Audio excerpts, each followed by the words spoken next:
welcome back to the channel. We are in the airport. This is our last official day in Johannesburg, South Africa.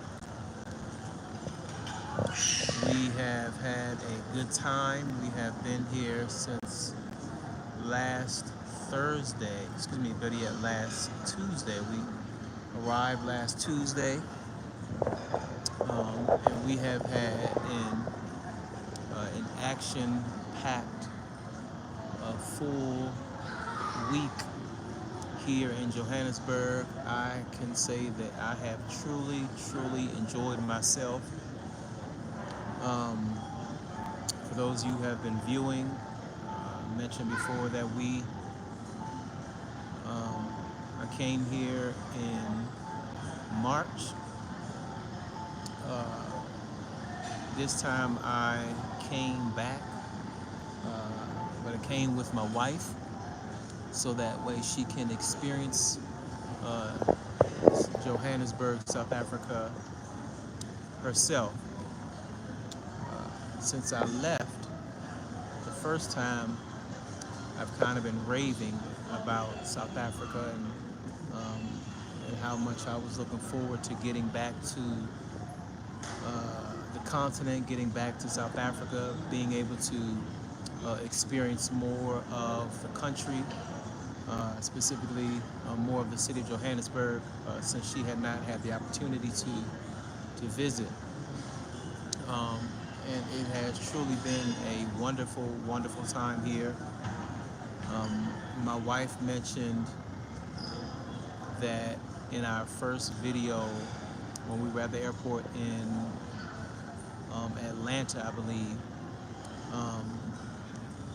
she gave her thoughts of kind of what she was looking forward to seeing, her impressions, and I think maybe like the first or second day here, or something like that, we did a video on her initial impressions of Johannesburg, of South Africa. And so in this video, we are going to give our, I guess, final impressions. I guess that would be the way to phrase it. Final impressions of South Africa. We had an opportunity to visit Pretoria. We've been around Johannesburg, Maboneg. We were in Bedfordview. We were in, I think, Houghton Estate. We were in CBD downtown. We were in Sandton City. I think we got to see a lot of Johannesburg. And there's still so much more to see. When we went on Saturday night, when we went to the Dr. Toomey concert,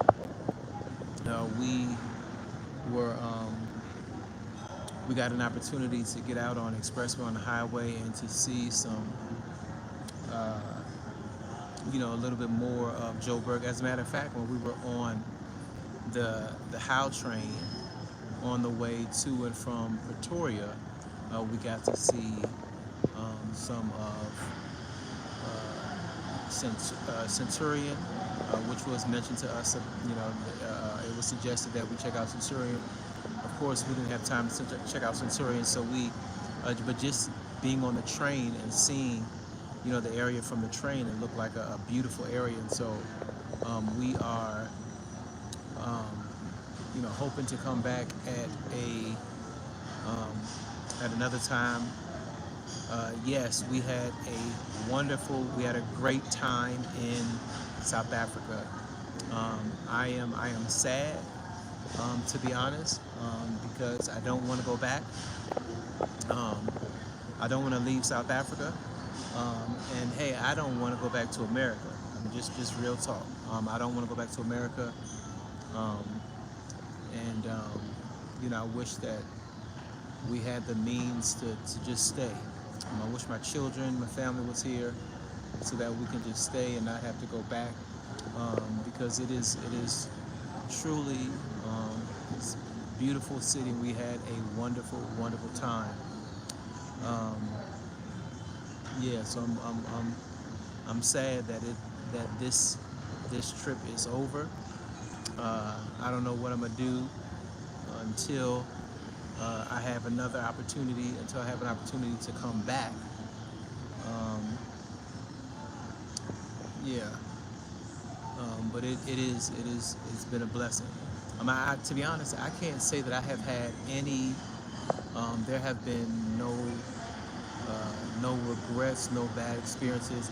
I will say this, and for those of you who are from South Africa, I need your feedback on this, because you guys have heard me rave about South Africa, uh, but I had a bad experience a little while ago.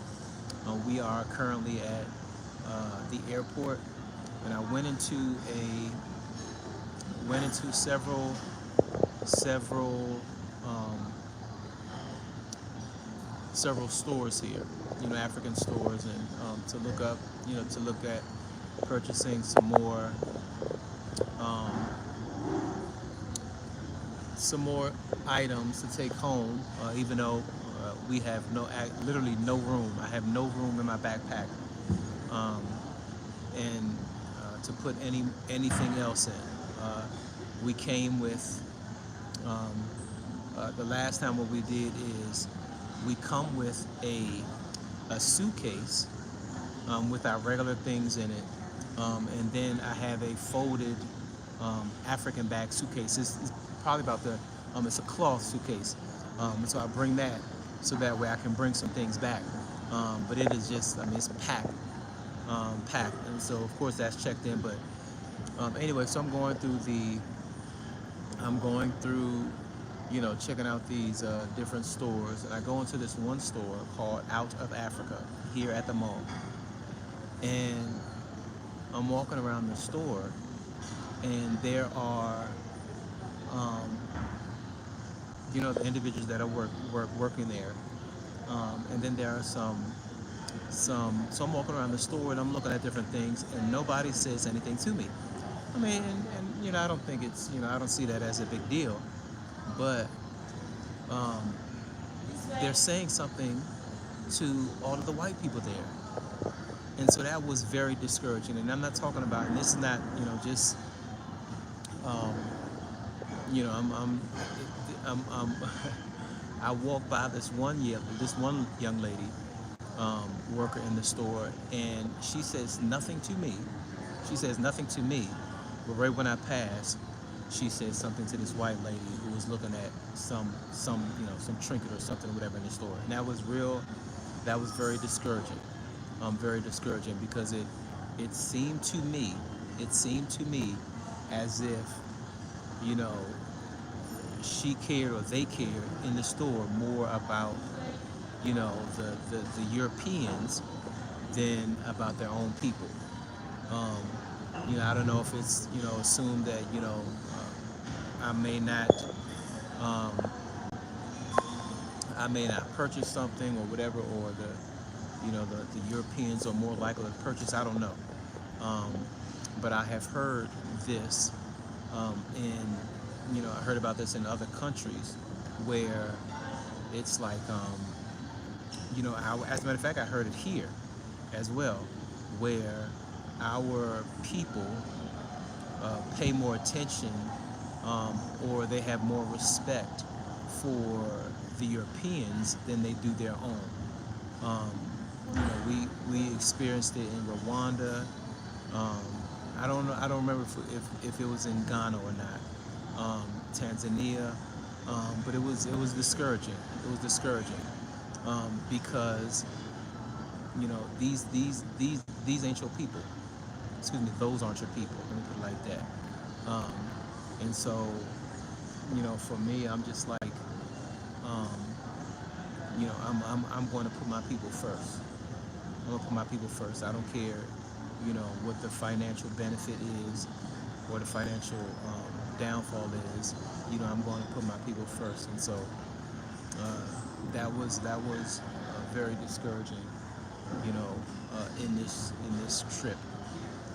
And like I said, you know, other than that, I had no bad experiences. That was the only thing that happened, um, and it happened in in the store. So here's the wife here. She had to go and get For breakfast tomorrow on the something plane. from the plane. So look, I wanted to see if the prices were on par with outside of the airport, and they are. They don't upcharge in the airport. Look at the croissant and It the depends tea. on, I mean, yeah, the food is pretty much the same. Yeah, but in some of the restaurants, I mean, some of the other places, it is a little bit. Because I went to one store and they had, It's backwards. 100% fresh pressed apple juice and pineapple juice. We like our fresh juices, and they're usually more expensive. This one was less than $2. $2? I don't yeah, know. so Yeah, um, 40 40 rand. rand. So that's $2 or something. A little bit over $2. So yeah, so I was just sharing, my experience going to that store.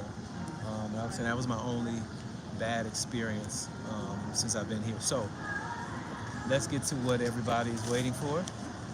Um, I'm sure everybody wants to know how did your wife, how does she feel about South Africa after being here a week? So we'll let you take it away. I've been talking for the last 11 minutes. Oh, that's why Um, you weren't answering my text. I wanted to, right. didn't want to mess with you. Yeah. So go ahead. It's all I right. mean, No, I'm just kidding. South Africa is, well, Johannesburg, because that's the only place we went. South Africa, as many people said, is vast. It's gigantic. It is huge. And there's no way the amount of time that we've spent here would give us enough time to get to all of the different places. But after the day going through the city, um, as I said in another video, we were able to drive around and go to some of the other cities and suburbs. And when I'm comparing to other African countries that we have been to, it is quite impressive because the one thing really was the fact that the Department of Transportation, and that's what we call it, but the transit system and setup is really, really expansive. Is that the word I'm looking for? Um, it wasn't limited. So you got your mass transit with city buses, taxis, and taxi buses, and a rapid train system, which is really nice, very clean, really safe, well organized, easy to follow. Um, and the highway system is not one you would expect most people would think would be in an African country. I told my husband when we were riding somewhere quite a ways away, about 30 minutes away, and just looking at the network of infrastructure and the expressway and the highway system, that it felt like driving through Texas, because Texas is really, really, really big and really wide and just spread out and stretched out. And because there's so much space, you see, just as far as the eye can see, you can see the highway system spreading out, and different industries and businesses or what have you along the expressway system, just like you would if you were driving through Dallas or Austin or Houston or what have you. driving through the U.S. Basically driving through the U.S. Literally, I promise. I thought to myself, if the flight weren't so long, and you put somebody on a plane and they went to sleep and you woke up and they woke up in a car on the expressway, they would think that they were in one of the cities in the United States. Not like New York, because everything is congested and on top of each other, or Philly or Jersey, but specifically in areas where things are, there's space and things are laid out, the infrastructure is amazing, it's great. Now, to contrast that with walking the streets of the CBD, there's some work to be done there.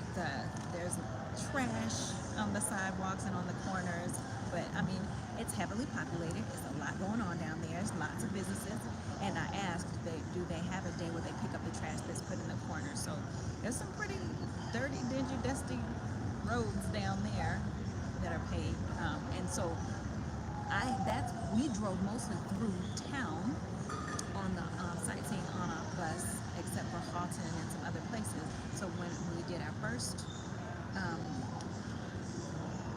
video, and I was asked about my impression. Pretty much all I had seen was downtown Johannesburg. So that's why I wasn't impressed, because the inner city is like a lot of other inner cities, much to be desired. Lots of cleanliness needs to take place. I was like, listen, if somebody was able to come in and contract with the city with street sweepers and a team, and they organized a cleaning schedule where they clean those streets and got the, because I thought about in Rwanda how you have the people with the reachers and grabbers, and they're picking up all the litter, and people, and they have their bags or they have their satchels or their backpacks on that were large, and they put the trash in, and that was consistent. You saw that every day. If they had something like that, the inner city would be so clean, and look a little bit more like the cities that are on the outskirts, like Rosebank and Sandton or what have you. So let's see what else. Other thoughts. The lots of car dealerships. So we're looking at what it costs to purchase a car. You got Nissan, you got Toyota, you got Mercedes, you got Ford. And let me say this: the cost of cars here is literally a fraction of what you would pay in the United States. So we were looking at, I was just looking at, just seeing the prices of cars, just used cars, and the cars are so much cheaper. So we were on the way here to the airport, and they were advertising a brand new Kia Soul or Sport or something. I can't remember what it was, and it was basically 300,000 rand, which is $16,000. A brand new Kia, a brand new anything in the United States, any kind of car in the United States, is going to cost you at least 20,000, at the very least. And so, and there were other cars, Yeah, lots of other different manufacturers that were, they were only a couple years old, and you're talking about $8,000 for a 2022, Suzuki something or whatever. I don't know, but it was extremely inexpensive. So to those who are considering moving to Rwanda or moving from Rwanda to South Africa, if you had car issues like we did, where it was difficult to find a very high quality car that was reasonably priced for its age and its use and wear and tear, you wouldn't have that issue here. And you can take it to the car dealership, because another thing was, when you purchase a car and you're living in a foreign country, you want to know that a mechanic is well skilled and has expertise in maintaining that car and fixing it and dealing with your repairs. Here you've got several dealerships, and I saw several mechanic shops. So first of all, you can buy the car Inexpensive. less expensively than you would in the U.S. and in some other landlocked African countries that don't have car manufacturers or have to import. And then you could take care of the maintenance of the car, so that would be an issue. As I stretched my feet, I was just reminded, I talked about the airport, and it is better upstairs, different than the baggage claim. It's still not ritz and glitz and glamour and gold, but it's nice. One of the best things is, my husband said he knew about this before we came, because I was complaining, he done walked me all through this city, y'all. Every day. I'm going to do a summary on my watch and find out how many steps I have taken in the last 7 days. I know one day by 2, it was like 10,400 and something. That was when we went downtown. Because he loves the city, and so walking around the city is very easy and comfortable for him. So here I am, just trekking along, feet killing me. I told him, so I'm a physical therapist. I work in a hospital. I typically go to the patient's rooms and get my patients, and I take them back a lot of times, unless I have a rehab tech to take them or get them for me. And I said, baby, I have walked more on this vacation than I walked a day in the hospital. My feet were, when I tell you my feet were killing me, I'm talking like I was limping at some points. So I said, I really want a pedicure. I need somebody to spend some time rubbing these sore, tired, achy, painful feet. And I didn't have an opportunity to do that earlier today before we came to the airport. Well, I had an opportunity, but probably wasn't too thrilled to be waiting on the side while that took place. And I'm like, that's fine. I don't want to have to leave him if he wasn't with it 100%. So I didn't do it. He didn't tell me I couldn't, but his face was like, sure, yeah, go get a pedicure. So I was like, oh. So we get to the airport, and he walks in one direction. He says, "Our gate is that way." I'm like, "Well, why are we going this way then? We should be going that way, shouldn't we?" And he looks up and he points to an express spa that does massages, facials, and pedicures. And he goes, "I knew it was here. I knew it was here." So I was able to get my foot care and a good gel pedicure for $20. Yes, I said gel pedicure and a massage on my feet for 20 USD. You're not gonna find that anywhere else. So my feet have been taken care of. I feel so much better. They're still a little sore because it's gonna take a while to recover from all that walking he had me doing in Johannesburg, South Africa. But yeah. If your question is, could I see myself living here? Just as far as the place is concerned and all of the things that I need access to and that our family needs access to in order to have a good quality of life and be comfortable and, enjoy some outside of the house time with our children by doing things of that nature or what have you. Yes, I could potentially, if the Lord allows, see myself living in Johannesburg. So Or not Johannesburg. Maybe the, not. the question is not about if the Lord allows. We already know the only way that we will be coming here is if the Lord allows. This was So, a question. I'm just saying, you know how people say, "See you tomorrow." You say, "Lord willing." right, If but it's His will, yes. you say if the this Lord could be a allows. place. No, so the question is not if the Lord. The question What is, you think was a question? the question is, could you see yourself living in South Africa, in Johannesburg? That's the question. Is the city one that I could see our family being happy in? I Yes. Yes, that is the answer. So this is as I said, this is a place, especially with, I think you were mentioning yesterday that somebody had shared, your sister had shared a, something. Yes, nice to hear that.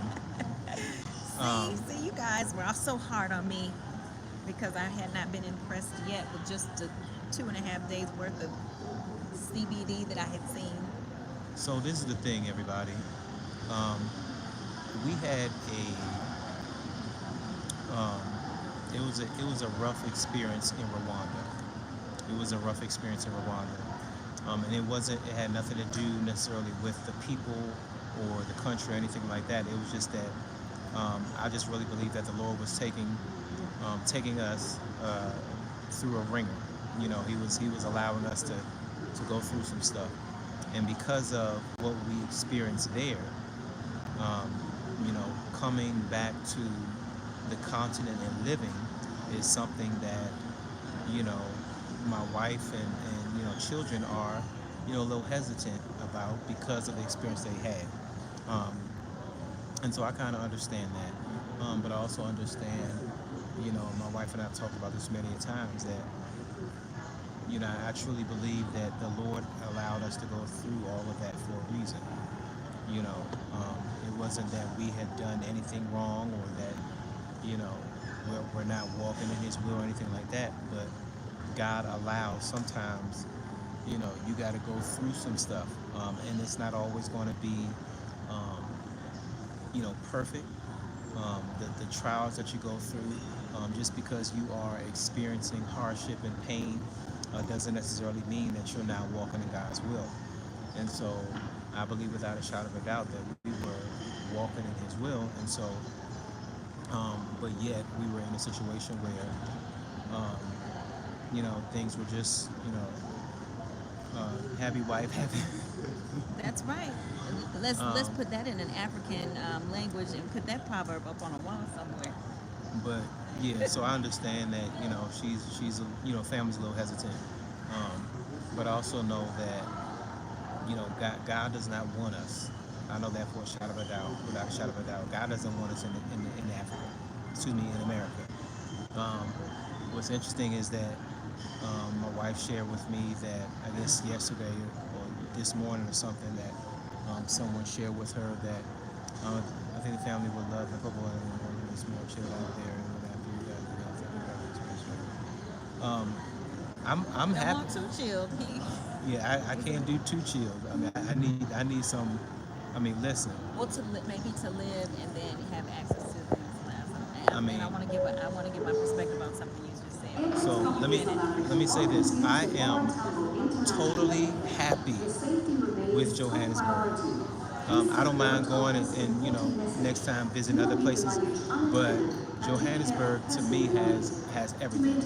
I forgot the point I was going to make. You said that I said told you something about something somebody said.